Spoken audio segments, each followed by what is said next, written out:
الحمد لله وحده والصلاة والسلام على من لا نبي بعده ولا رسول بعده وهو خاتم النبيين. أما بعد فأعوذ بالله من الشيطان الرجيم. بسم الله الرحمن الرحيم.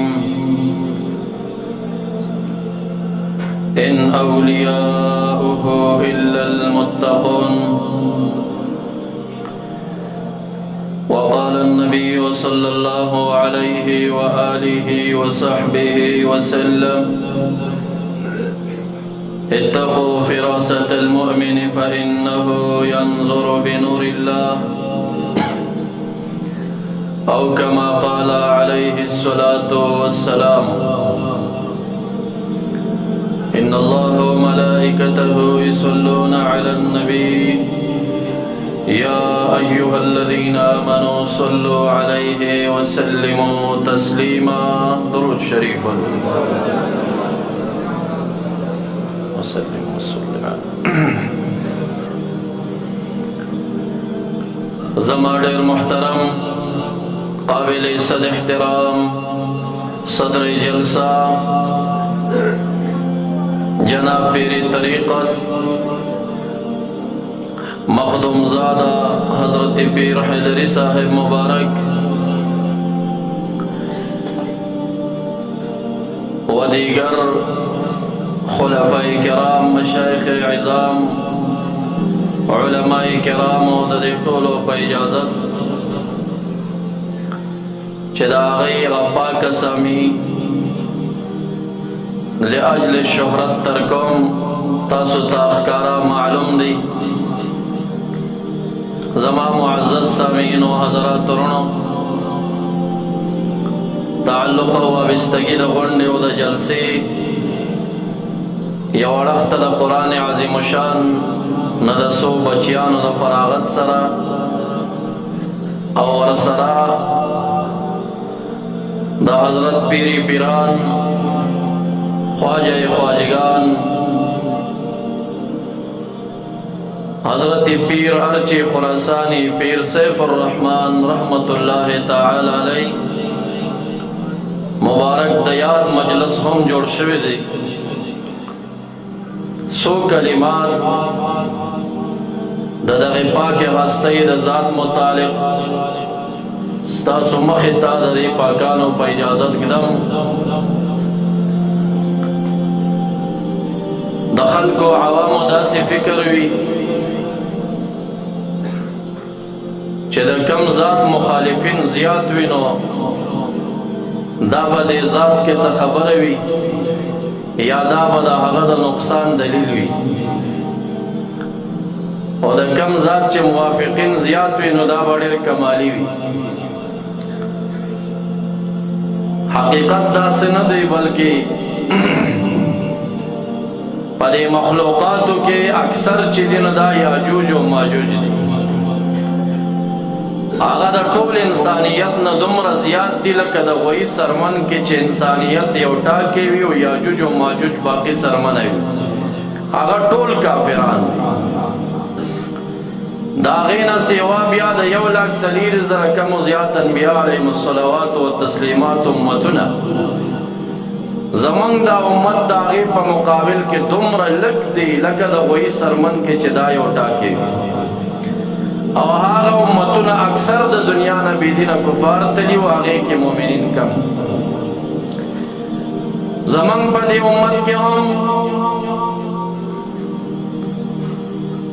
3 ډلې چې جوړېږي نو 2 ډلې ګمراه دي. یوه ډله د اهلسنه والجماعه به جوړېږي نو دلته هم اکثریت د غلطو خلکو دي. اور رحمت للعالمین تم داسې آیت کې راځي چې ان تطع اکثر من فی الارض یضلوک عن سبیل الله، که په ځمکه کې د ډېرو خلکو اتباع دې وکړه هغې به دې د سمې لارې نه واړوي بلې لارې. سوچا خلق پاک خلق زمانہ دا محبوب عربی علیہ السلام کے سلت من الاولین و سلت من الاخرین.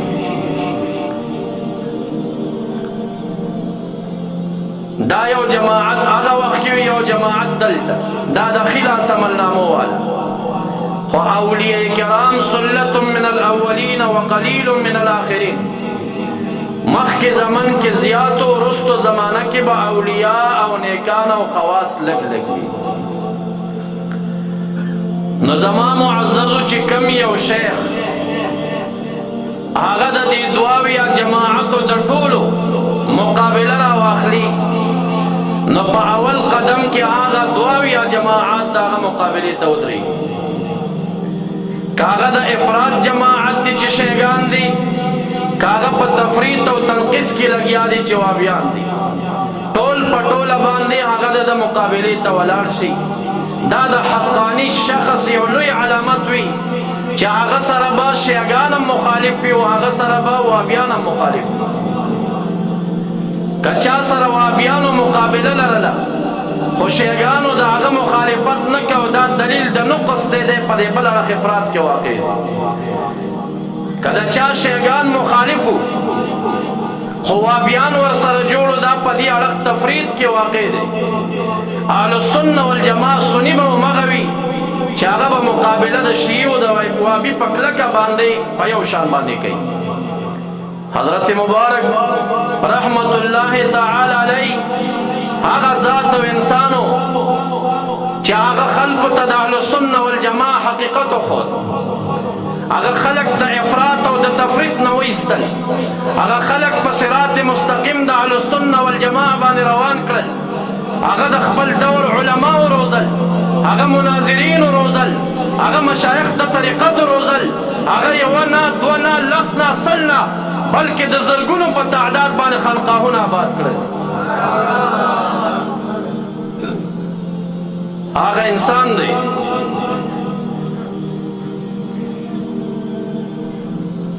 کا صفت دا کمال دا علم بیانوم گھنٹے بودی سے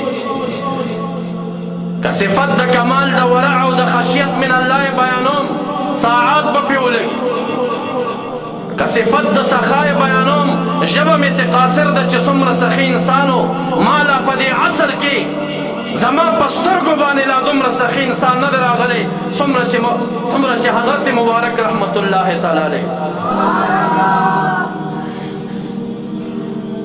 الحمدللہ مونگ سیفیان رونا دا طولو استانو قدردانیو مونگ دا طولو مشایخو قدر کو زمونگ دا سیفی رور دا خلینا نا دا کشر نا دا مشر نا با اوسا پوری چاہ دا یو شیخ طریقت سپکا نی اوری دی و کچا واوری دا آغا زمونگ مشرانو تا شکایت کولے شی آغا مونگ تا شکایت راوڑے شی مونگ پکلکا بانی دا آغا سیفی مقابلہ کولے شو چی سوک دا کمو چاہ دا پیرانو دا مشایخو پس سپکی وائی.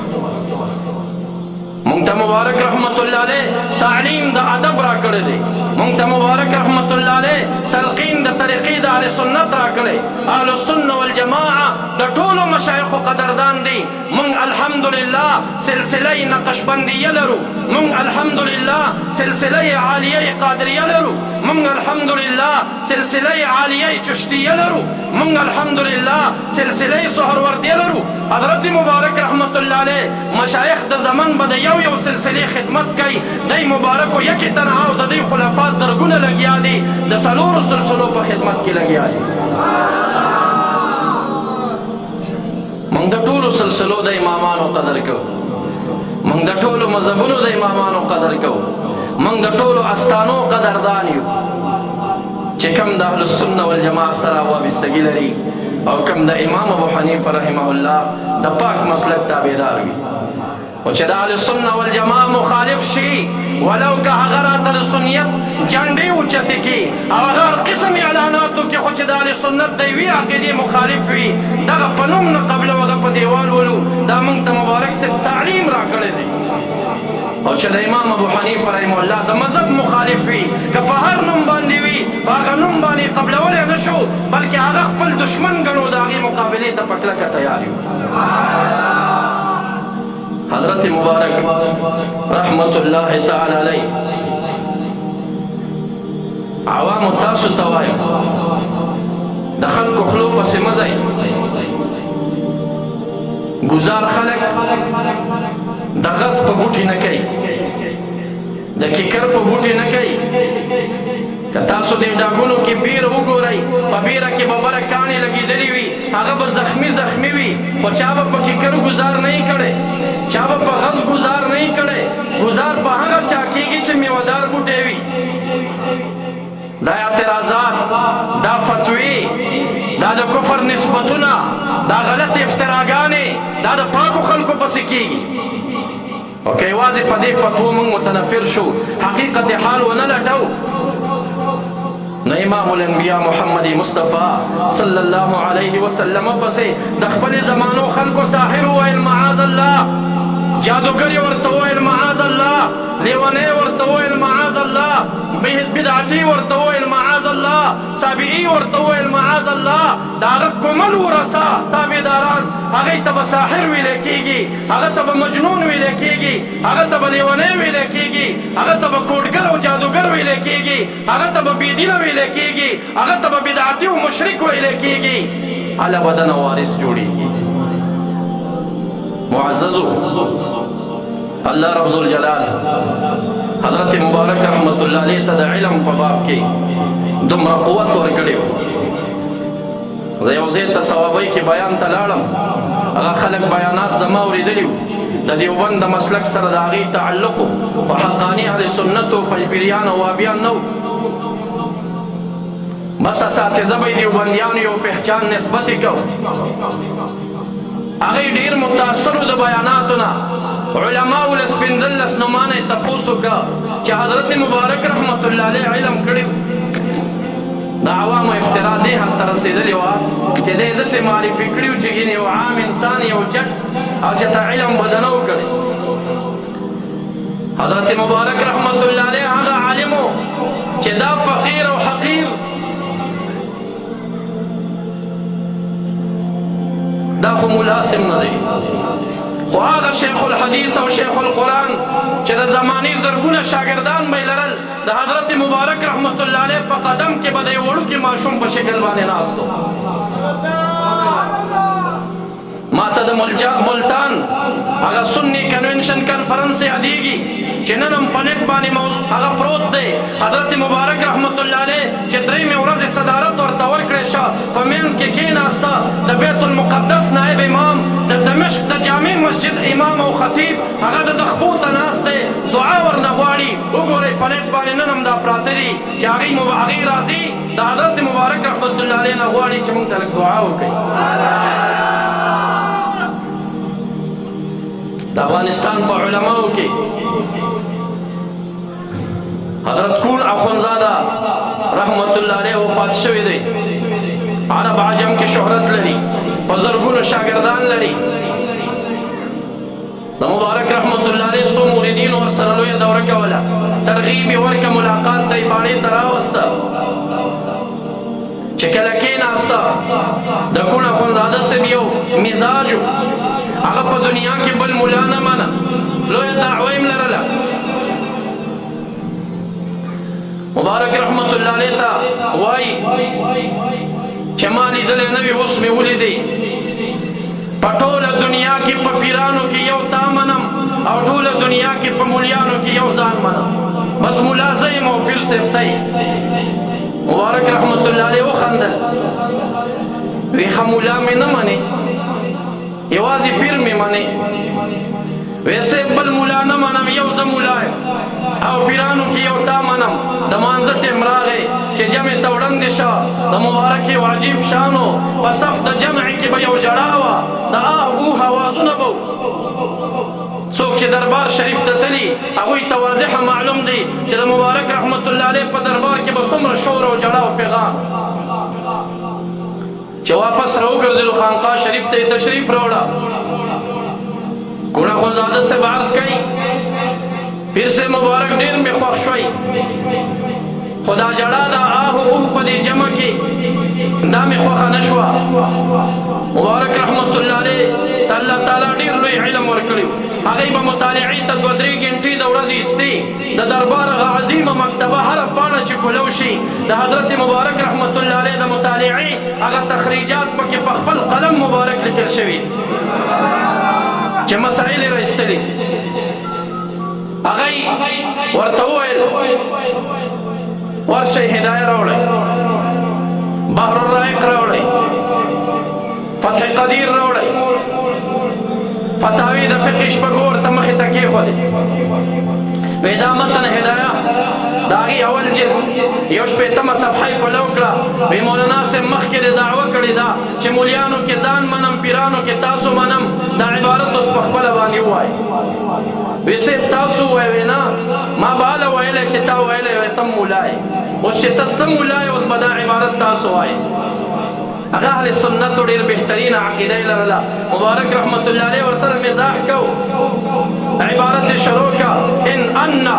او تأوه او بكى فارتفع بكاؤه ان كان من ذكر الجنة والنار لم تقطع صلاته فإنها ان كان من ذكر الجنة والنار لم تقطع صلاته فإنها تدل على زيادة الخشوع ان انا ویوس ترجمه وکړه وی کچا आवाजونه وکړه او تأوه یا اوه اوه اوه وکړه په مانځه کې او بکا یا یې وژړل که دا د جنت او د جهنم د یاد د وجې نه لم تقطع صلاته مون نه فاسدېږي لأنها تدل على زیادة الخشوع دا په ډېره عاجزۍ دلیل دی او که نه مړی ورکړه شوی وی پې مون فاسدېږي وی مولانا صاحب هدایي صاحب خو وایي چې دا ډېر لوی دلیل د عاجزۍ دی مونځ یې پې ښایسته کېږي وی دا خو ډېره پخوا ما ویلې وه ډېره پخوا مې درس کړې وه د هغې نه بعد مې تکمله درسوله وړه دوره لویه دوره عجیبه خبر ده په هدایه کې مسله ده ماته نه ده معلومه مبارک رحمت الله علیه ورته وخندل وایي تا مخکې وویل چې ملایي کې یوازې ځان منم پیرۍ کې تاسو منم اوس مې ملایي کې منې که نه ګورې د علم په مسله کې مې راونیوي میزان په طریقه یې ورته وویل هغه عاجز انسان هغه هم عجیبه خبره وکړه وی پیر سے مبارک زمونږ د مدرسینو مثال د هغه اسپې د ټانګې دی چې دیزې کې ورته داسې داسې پردې لګېدلې وي هغه په خپل مسیر نظر لګېږي داسې داسې خو نظر نه لګېږي موږ د خپل فنون مدونه سره کار دی تکمله درس کوو او نور احادیث درس کوو دا موږ نه یاد وتلي موږ کتابونو کتو ته څه وزګاري الله تعالی ورته لوی علم ورکړی د انقلاب نه وړاندې بارآباد مولانا مولوي صاحب سره په ممندو کې دی مبارک وړه دوره د انقلاب نه وړاندې دا لوستلې یوه ورځ د فاریاب نه یو عالم راغی ما ته به یې نابغه صاحب ویل د هغې شفقتو مفتي نعمان صاحب ته یې ویل ته وړوکی نابغه یې هغه یې م راوغوښته زه یې م راوغوښتم هغه د فاریاب عالم یې م راوغوښته وی راشئ زما په مخ کې عبارت تیر کوئ تاسو ټول دعوې کوئ چې موږ په نحوه پوهېږو راشئ ما ته امتحان راکړئ الله تعالی په نحوه کې دومره پوهه ورکړې وه زه خو څه باندې نه پوهېږم خو طالبانو علماو ته پته ده چې د نحوې د عشر جامې دا ما 13 کرتې طالبانو ته درس کړې ده لیکن د مبارک رحمت الله علیه د وړاندې به ما عبارت ویو داسې به رپېدم چې الله اوس خیر کې چې داسې د عبارت صحیح ووایي هر فن کې الله تعالی دوی ته مهارت ورکړي او هغه متورع انسان هغه پرهیزګار انسان چې تمام زندګۍ کې د مشکوک شي نه ځان ساتلی دوی او د دوی پیر مبارک مولانا محمد هاشم سمنګانی رحمت الله علیه دا سلسله ټوله پاکه حضرت مبارک رحمت الله علیه به حکایت کو چې یو ځل مولانا سے مبارک زما کور ته راغی حیدري سے مبارک ته به غالبا هغه قصاب معلوم وي چې کوم هغه پاک انسان او د هغه نه به غوښه دی مبارک راوړه او روټۍ ورته تیاره کړه مولانا سے مبارک راغی هغه به د هر چا طعام نه خوړه حضرت مبارک رحمت الله علیه پاک انسان دا پاک طعام ته دعوت شه چې کېناسته چې نوړۍ اوچته کړه وی ما ته یې وویل اخندزاده صاحب ستا دې طعام کې شک د کوم ځای نه راغی دومره پاک انسان د طعام د نوړۍ نه پوه شي وی زه ډېر خفه شوم چې ما خو د مخې قصاب نه غوښه راوړه، کم قصاب چې مولانا صاحب مبارک تعین کړی، کم قصاب چې مولانا صاحب ته محبوب او ګران دی او پاک انسان دی، دا به څه چل شوی وي؟ خو مولانا صاحب مبارک هغه روټۍ پرېښوده، کوشش یې وکړه چې خوله کې ګوته ورکړي، هغه نوړۍ چې څه تېره ده چې هغه واپس الټۍ کړي. ډېر خفه ومه، وروستو لاړم قصاب ته ورغلم، دا طعام دې ما ته د کم دی نه ته؟ ما خو مولانا صاحب مبارک ته دعوت کړی و، ستا د غوښې نه او ستا د قصاب نه بل چا نه هغه غوښه نه وړي. ما ته مولانا صاحب مبارک داسې خبره وکړه، وی هغه د علاقې یو شخص یاد کا چې دا هغه شخص را باندې ګډ خرڅ کړی دی، چې معلوماتو شو نو هغه کس به اغلام کوله بعضې اوقاتو کې. هغه شک راغی قصاب ته، هغه قصاب نه غوښه راوړې شوه، مولانا صاحب مبارک د هغه معمولي شک په وجه باندې وپېژنده او د روټۍ ټوله تر کړه. هغه کمال ورع زمونږ ټولې فقې دا لیکلي چې هغه چرګه چې کم کوچه ګشته وي په ډیرانونو ګرځېږي، هغه دې ډایرکټ حلاله نه شي، هغې 3 ورځې وتړلی شي. حدیث مبارک کې راځي عبدالله بن عمر رضی الله تعالی عنہ مبارک به چرګه تړله، 3 ورځې بعد به یې هغه حلالوله. خواص دې مو اوري، عوام دې مو اوري، وګورئ سوچ وکئ ورته. ما هم خوړلې د روزانه د ډیران نه چرګه رانیسو ډایرکټ یې حلالو. طالبان هم خوري، مولیان هم خوري. چا دا تحقیق کړی دی چې زما فقیه او زمونږ صحابه او تعلیم دا پرېښی چې ډیراني چرګه دې 3 ورځې وتړلی شي؟ لیکن واضحه معلومه ده چې د مبارک رحمت الله علیه په کور کې یوه پنجره وه، هغې کې به چرګان راوړل کېده، د کم چرګ به چې 3 ورځې پوره شوې د هغې نه بعد به هغه حلالېده.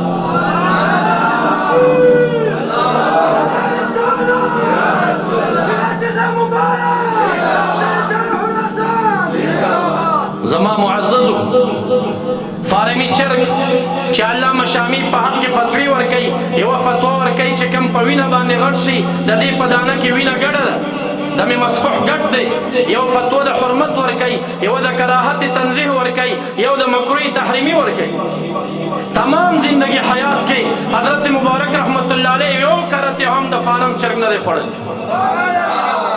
یو دعوت ته شیخ ګل سے مبارک دعوتو په دې جم کې یو لوی کنفرنس شوی و، جبریل سے مبارک موجود دی، نور خلفا دغه کې موجود و. هغه عظیم کنفرنس ته مبارک رحمت الله علیه راغوښتی شوی و د صدارت دپاره، او چې کله دعوت ځای ته لاړل په هغې کې بعضې د فارم چرګان راغلي وو. حضرت مبارک رحمت الله علیه لاس ونیو، حضرت سید وزیر باچا سے مبارک خدمت کیو، با عرض وکړه قربان که دا ناروایي زه به هم نه خورمه، وی تاسو یې خورئ خو ما پرهیز کړی زه نه خورم. زمون فقها لیکي هغه اوبه چې د اوداسه نه تللی شي، هغه اوبه مستعملي. امام صاحب رحمت الله علیه یو قول دا چې نجسې دي، دویم قول دا چې طاهرې مطهرې، دریم قول دا چې طاهرې غیر مطهرې دي. وروستو علما په دې باندې فتوا کوي چې پاکې دي خو پاکونکي نه دي، دوباره پرې اودس نشي کېدی. ولی یو قول دا دی چې دا نجسې دي. علماء تاویلات ذکر کوي، سعایه کې او عمدة الرعایه کې عبدالحی لکنوي رحمه الله هغه تفصیل پکې کړی دی چې یاره دی به مرتکب د کبایرو وي یا به د صغایرو وي یا به ګناه ورنه نه وي شوي. که غټه ګناه یې کړي هغه اوبه چې تللی شي نجسې دي وګرځېږي، که چېرته یې وړه ګناه کړې وي هغه دې بیا طاهرې مطهرې شي، طاهرې مطهرې شي، غیر طاهرې مطهرې، طاهرې غیر مطهرې شي. او که چېرته داسې چې ګناه ترې نه وي شوي او داسې وکړه هغه دې طاهرې مطهرې شي. لیکن چا د اوبو مستعملو نه پرهیز کړی د دې شک د وجې نه چې اسنه د امام صاحب دغه قول حق ته رسېدلي چې نجسې ګڼلی شوي دي، نه تاسو کړي نه ما کړی. او داس چې کو څومره جامې رانه لمدېږي په هغې باندې. حضرت مبارک رحمت الله علیه هغه قبا لرله، کومه قبا چې په لنګر کې لنګریان استعمالوي او یا یې ډاکټران د اپریشن په ټیم استعمالوي. کله به چې دې مبارکو اودس او چارندام کو نو ځان ته به یې هغه قبا واچوله تر څو پورې چې ما باندې هغه مستعملې اوبه تللی نه شي. دا کمال پرهیز، دا کمال د شریعت پابندي وه. دې مبارکو فرمایل چې حضرت امامنا امام ربانی رحمت الله تعالی علیه مبارک مریدینو ته دا ویلو چې در طریق ما التزام سنت استن زما طریقه نقشبندیه کې به زما مریدان سنت داسې پکلکه باندې کوي لکه څنګه چې نور خلق فرض څنګه پکلکه باندې کوي. حضرت مبارک رحمت الله علیه به فرمایل مریدانو ته وی زما په طریقه کې التزامات د مستحب دي چې څوک ځان نه صافي جوړي هغه به مستحب داسې پکلکه باندې کوي لکه چې عام خلق واجبات او فرض څومره پکلکه باندې کوي. معززو د شریعت یو کامل متبع د الله تعالی نه ډېر یریدونکی یو ورځ داسې ځان ته رانږدې کړم ما ته وایي نابغه صاحب زما د هیئت ته مه ګوره چې په کرسۍ ناست یم شاهي لباس مې اغوستی دی زه دننه زړه کې د الله تعالی نه ډېر یریږم ما کې ډېره عاجزي ده خو که دا عمل د دې مریدینو سره ونه کړم د دوی د ادب تلقین په څه طریقه باندې وکړم دا انداز چې ما اختیار کړی دی دا د تعلیم دپاره دی. لوی ځوان رحمت الله علیه حضرت شیخ عبدالقادر جیلانی رحمت الله علیه مبارک هغه ته منسوب کتاب الغنیه کې په آداب الشیخ کې و آداب راخلي یو آداب دا راخلي چې خپلو مریدینو سره به تجمل کوي او تجمل بالفاظ دیگر تکبر لیکن نیت پکې ښایسته وي. تکبر هغه وي چې انسان ته د حقارت او د بې عزتۍ په نظر باندې ګوري. تجمل هغه دی چې مرید سپکوي نه خو د دې مقصد دپاره دا یو قسم ته ځان جوړوي چې مریدانو ته د ادب چل وښایي او هغه سره ازادي نه کوي هغه ډېر ځان ته نږدې نه راپرېږدي تر څو چې هغه بې ادبه نه شي. نو دوی مبارکانو کې تجمل د سخای هغه اندازو او د تقوای هغه اندازو چې کله د باړې دربار یې پرېښوده بیا یې ټلیفون وکړه دی مبارک څو ورځې وړاندې تلي قاري صاحب مبارک ته یې امر وکړه چې مسجد شریف کې څه د پاسه سل پکې لګېدلي دي څه کم 200 ته رسېدل خانقاه شریف کې قالینونه دي د هغې بسترې دي لوسپیکرې دي او مسجد کې چې کوم فرش دی دا ما وقف کړي دي او د وقف شی بل ځای ته نقلول نه دي پکار دا ټول پرېږده چې رای نه وړي. دی مبارکو په شریعت عمل وکړه او هغه ډاکوان او غله چې پې باندې راغله هغه دروازې لوټ هغه لسپیکرې لوټ هغه هر څه لوټ شو هغه دعوې چې د نفاظ شریعت دعوې به یې کولې. نن ورشئ هغه د الله رب الجلال عظیمه عبادتګاه په هغې کې در شل قدرې نه دی پاتې. معززو او سخای هغه ده چې د دغې نه بعد چې دی لاهور ته یې تشریف یوړه هغه مخکینی د زندګۍ حالات درته نه یادوم 13 جوماتونه یې په خپل لاس مبارک باندې آباد کړل چې په یو مسجد یې 13 لاکه 15 لاکه 15 لاکه داسې پیسې لګولي ممکن 20 جوماتونه دی مبارکو په خپل لاس باندې آباد کړل.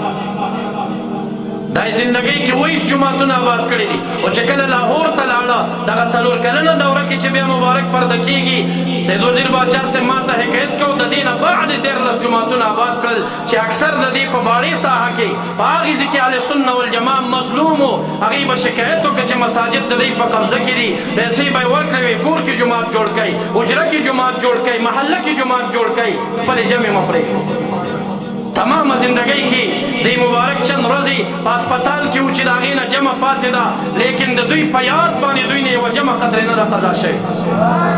باړه کې څه شپې بیماري ورباندې راغله مبارک خبر راولېږه زه دربار شریف کې خادم وم طالب ومه په هغه شپو کې خبر راولېږه 2-3 شیخان ما ته کوټې ته راولېږئ ډېر بیمار یم مسجد ته نشم وتی تر څو ما سره په دننه کمره کې جمع وکړي چې ما نه جمع فوت نه شي. معززو تمام زندگی کې تهجد نه دی قضا کړي او هغه آخري شپه د فراق د دنیا نه چې د دې مبارکو راځي حضرت اشق الله صاحب د حیدري صاحب مبارک فرزند ارجمن مشر زوی هغه راته حکایت کوي وي زه په نمبر کې ومه 2 بجې یا 2:30 بجې مبارک پرده کېږي په 12 بجو باندې مبارک داسې په ښی اړخ باندې سملاسته او د نقشبندي عالیې هغه 30 مراقبات یې ټول مکرر کړل او بیا یو مراقبه کې مخ راتاو کوي کتاب معمولات صفر واخله هغه چې راواخسته هغه یو مراقبه کې اصل 4 ځای راځي هغې تپوس یې زمانه وکړه وایي دا مې په یادو مکررولي خو ما وی چې 4 ځای دي که 3 ځای دي دغې کې مې شبه راغله ځکه مې کتاب وکړ وایي بیا سم لاسته او چې څنګه لاسته بیا یې داسې په فزع باندې را پاسېده وایي ویل استغفر الله استغفر الله استغفر الله. عاشق الله صاحب وایي ما عرض کو قربان څه مسله ده؟ د یو شخص نوم یې واخېسته وایي هغه مې په قبر کې په داسې شدید عذاب باندې ولیده چې لړمان او ماران پرې اخته وو. الله تعالی لوی فراست او کشف ورکړی و، د قبرونو کشف به ورته کېده.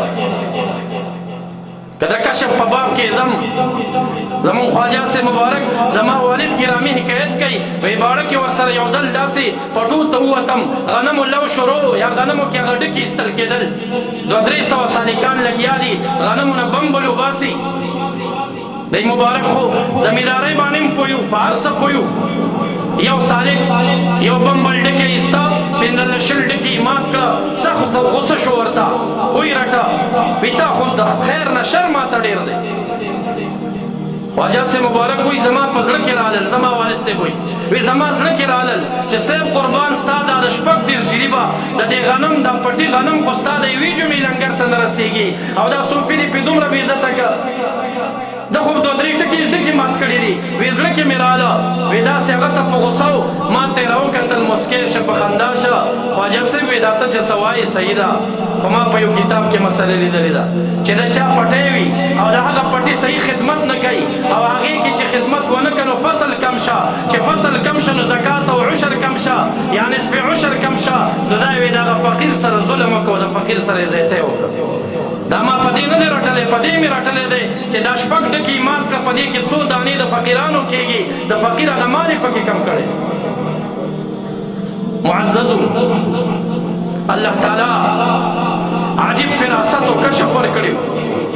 الله تعالی د ولایت یوه ورځ لږ کسان ناستو، د نفس 200 وزرې بیانولې چې د نفس دپاره 200 وزرې، هر وزرې په انسان یوه کبیره ګناه کوي. 3 ګنټې بیان یې په نفس باندې وکړه، عجیب حالات یې بیان کړل. افسوس به وکړه چې کاش دلته ریکارډ وی چې د مبارک رحمت الله علیه دا دقایق او حقایق خلکو اورېدلي وي چې دا څنګه انسان تېر شوی. اوس دغه پاکه هستي د یو نام نهاد مفتي، د یو کمسل بې عزته مفتي په خوله باندې چې هغه را پاسېږي، زه وایم چې دغسې مفتي چې د دې پاک هستۍ دا نوم قدرې اخلي که نه او بې اودسه یې لعنت دی په دې مفتي باندې، یو دس دې وکړي بیا دې نوم واخلي. پاتې لا دا چې دا را پاسي او هغې مبارکو ته د کفر او د شرک نسبت کوي یا څه جماعات نور، نو معززو د هغې مبارکو حقانیت د هغې د مریدانو نه فهم کوي. که مو کتلی نه دی، صحبت ته یې ورغلي نه یې، د هغې ونې د میوې هغه د ډک پته د میوې نه لګېږي. زه به لږ تکلیفه خپلو هغو سالکانو ته ورکم صف کې خلفاو ته نه بلکې لاندې چې کوم د صوفیې سلسلې سره تعلق لري او موږ سره مریدۍ کې د هر شیخ مریدان دي او صرف سلسله صوفیه کې داخل دي، لږ هغه د عبرت دپاره په دې مجلس کې پاسېږي چې کوم صوفیان دي هغه پاسېږي، کم چې موږ سره سلسله عالیه صوفیه کې نه دي داخل هغې دې لږ د عبرت په نظر باندې وګوري چې کم صوفیان زړونه دي سر نه د خپو پورې دا په شریعت برابر دي که نه دي واپس کېلی. دا اثر د چا دی؟ مشرانو تاسو زامن لرئ، تاسو نوسي لرئ، تاسو خپل کنټرول کې خلک لرئ، جوړ کړئ په شریعت یو برابر، تاسو پاسېږئ پاسېږئ. داسې وګوره دې خلکو ته دا هم صوفي دی، تاسو کې به هم زامن او نوسیان د چا وي، دربارونو مشایخو سره به متعلق وي، جوړ کړئ په دې ښایست باندې یو ماشوم جوړ کړئ. تاسې دا آسان کار دی چې په دې دور کې داسې ماشوم په شریعت برابرېږي؟ دا د کفر علامات دي. مونږ خو په چلنګ باندې هغې مولیانو ته وایو چې حضرت مبارک رحمه الله صوفیان مبارکانو کې د اهلسنه والجماعه د عقایدو په خلاف یې وزره وښایي. افواګانې مه پیش کوئ، ډیلاګ یې مه غږوئ، یو عقیده پیش کوئ چې د اهلسنه والجماعه په خلاف زموږ مشایخو عقیده لري، د امام ابو حنیفه رحمه الله د قول خلاف مونږ کړي، دا پیش کوئ. الحمدلله مونږ اهلسنه والجماعه، الحمدلله د امام ابو حنیفه رحمه الله مذهبیان یو، او الحمدلله هغه مشایخ که د قادري شریفي سلسلې سره تعلق لري که د نورو سلسلو سره لري هغه خپل وروڼه ګڼو په دې شرط باندې چې په عقیده د اهل سنت والجماعت مستقیم وي او د امام ابو حنیفه رحمه الله په مذهب باندې برابر وي. نو معززو داسې افواهات او لیټرې به هم تاسو ګورئ چې هغه لیټرې د مبارک رحمه الله یو کتاب پکې نشته. د حضرت مبارک صاحب یو کتاب دی د آیات ساتئ، هغې ته جوابات صیفیه ویلی شي. دغه جوابات صیفیه کلن چلن د عرب عجم کې زمونږه چې په هغې د مبارک رحمه الله په یو عبارت تدریسو کې اعتراض پیش کوي. نوره سلسله عالیه صیفیه لویه سلسله ده، هغې کې به علما وي. چېرته به یو عالم کراچۍ کې کتاب لیکي، یو به یې په کوټه کې لیکي، یو به یې مردان کې لیکي، یو به یې بل ځای لیکي. د هغه موریدینو په کتاب شیخ بدنامول دا محض جهالت او حماقت دی. او که داسې وي چېرته نو بیا دا ګوڼي نه په زرګونو علما فارغ دي، بیا به د یو یو شاګرد کتاب مونږ راخلو او مشایخ به پرې بدنامو. داسې نه کېږي. بیا دا شان د بریل د علماو زرګونه لکونه علماو مدارس دي، په یو کوڅه کې به یو سړي کتاب لیکلی، موږ به په احمد رضا خان صاحب بدنامو. دا جهالت دی، هغه پرې نه بدنامېږي. دا به کشرانو لیکلي وي، هغه به نه یې کړي. داسې د دیوبند په جامه کې به په یو غر کې یو سړی ناست وي، هغه به یو کتاب لیکلی، په هغه کتاب باندې به د دیوبند علما بدنامېږي. که څوک یې بدناموي دا به حماقت او جهالت وي. حضرت مبارک رحمه الله چې خپله به قلم خود څه لیکلی دي، ما ته علم دی، ما ته معلومات دی، نږدې وخت مې ورڅه تېر کړی دی. یو کتاب د جوابات صیفیه دی چې کوم لیټر تاسو یاد ټول په خوله راته وایي جوابات صیفیه، جوابات صیفیه یاد مو شه چې بیا مو چېرته پوسټر کته ګورئ پکې چې جوابات صیفیه شته که نه. که جوابات صیفیه باندې جرح چا پیدا کا، غلام حضرت به اعلانن ژبه کټ کړي هغه ځای کې بیا. او د نورو کتابونو ذمواریانې هغه نه مبارک رحمه الله اخلي دی، مونږ اخلو. هغې کې چې څه خبرې دي هغې علما موجود دي، د هغې نه دې تپوسونه کېږي. بلکې باقاعده هغه لیټر مونږ سره دی چې مبارک رحمه الله دستخط کړی دی او ما ته یې ویلي و چې دا شایع کا. او په اول قدم هغه ما 10 زره پوسټرې چاپ کړي دي او پېښور کې مې خورې کړي، خلکو ته مې وښودل چې د مبارک دغه کتاب دی، دغه کتابونه نه دي. او د هغې د پاسه هم چې خلک لګیا دي فلانې لیکلي و فلانې لیکلي فلانې لا د هغې انصاف دی. معززو موږ د ټولو آستانو نه دا هیله لرو څنګه چې زموږ صیفیان تاسو ته د قدردانۍ په نظر باندې ګوري، داسې زموږ مشایخو ته د قدردانۍ په نظر وګورئ. څنګه چې موږ صیفیانو ته خواص او عوام خاص او عام مجلس کې خپلو صیفیانو ته تعلیم د ادب د مشایخو ورکوو، هغوی نه هم دا مطالبه ده چې خپل کشران دي کنټرول کړي او د چا مشایخو د سپکې نه وایي. د دې نه به داسې نزاعات او اختلافات جوړ شي چې د هغې صدمه، د هغې ټکراو، د هغې خطر به بیا ټول اهل سنت ته متوجه وي. نو پکار دا چې موږ تلقین کشرانو ته د ادب ورکوو. د هغوی نه هم زموږ دا مطالبه ده چې هغې د خپل کشران کنټرول کړي او د چا شیخ طریقت ته سپک نه وایي، هغې پسې د بېهوده الفاظ او کلمات نه استعمالوي. کله به دا افترا جوړه کړي شیخ عبدالقادر جیلاني رحمت الله علیه نه مني. عجیبه خبره ده. هغه ورځ تېر کال یو بیان ته لاړم، خلکو راته وویل دلته دا خلک وایي چې غلام حضرت شیخ صاحب او حضرت مبارک صاحب لوی ځوان رحمت الله علیه نه مني. مې زه به دا ټول بیان د هغه په حالاتو وکړم، بیا هغه خلک چې د هغه پیروکار ځان ته وایي را دې شي چې زما عقیده راسخه ده که ده راسخه ده. 2 ګنټې 19 منټه بیان ما د هغې مبارکو په حالاتو په کراماتو باندې کړی دی. خواصو عوامو ته رسېدلی پیدا یې کوي چې پته ولګي چې صیفیان د دې مبارکو په شان کې څنګه عقیده لري. ما په هغه بیان کې دا هم ویلي دي چې هغه څوک چې د دې مبارکو د محبت دعوه لري ورکړي قسم چې تر ننه پورې یو قرباني یو صدقه د ده په نوم باندې کړې ده. حضرت مبارک رحمه الله به چې کله اختر کې قرباني کوله د لوی ځوان رحمت الله علیه په نوم به یې ځان ته قرباني کوله. د ټولو مشایخو په نوم هغه متبع د سنتو چې رسول الله مبارک 100 قربانۍ یو کرت په حجة الوداع کې کړې وي، تا پوره کړي که ما پوره کړي. حضرت مبارک رحمت الله علیه یو کرت 100 قربانۍ کوي، وایي زه هغه سنت پوره کوم چې کوم نبي اکرم صلی الله علیه وسلم په خپله باندې کړي. یا 3 شپېته څاروي پکې رسول الله مبارک په خپله حلال کړي، دا باقي حضرت علي صاحب مبارک حلال کړل.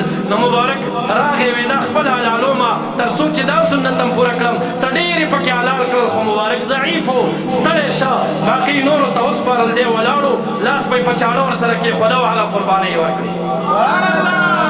معززو تاسو ته زما د خیر خواهی او د نصیحت دا مشوره ده چې د خلکو افواهاتو پسې مه ځئ بس دغه حقایق وګورئ چې دا دومره خلک یې په شریعت رنګ کړي دي دا د هغوی د کمال لپاره یو لوی دلیل دی دا افواهات دي دا خلک دي دا ډلې دي دا ټپلې دي څوک چې دی نو په یوه ډله او څوک په بله ډله مشایخ بدنامول غواړي اولیا بدنامول غواړي څوک خارجیان را ننوتي دي هغوی لګیا دي موږ دا سنیان په خپلو منځ کې جنګول غواړي اختلاف پیداول غواړي موږ نه غواړو موږ کوشش دا کوو چې دا اختلافات بند کړو دا دروازې ور بندې کړو او هغه سنیان رونه چې عقیده کې موږ سره رونه دي په لږ څه خبره زموږ نه مرور دي هغوی ته بیا دا مطالبه کوو چې راځئ موږ سره یو اوسېږئ زموږ جلسې په تاسو ښې ښکاري او تاسو جلسې په موږ ښې ښکارېږي تاسو په مخالفت بد ښکارېږئ او موږ ستاسو په مخالفت بد ښکارېږو وما علی الا البلاغ واخر دعوانا ان الحمد لله رب العالمين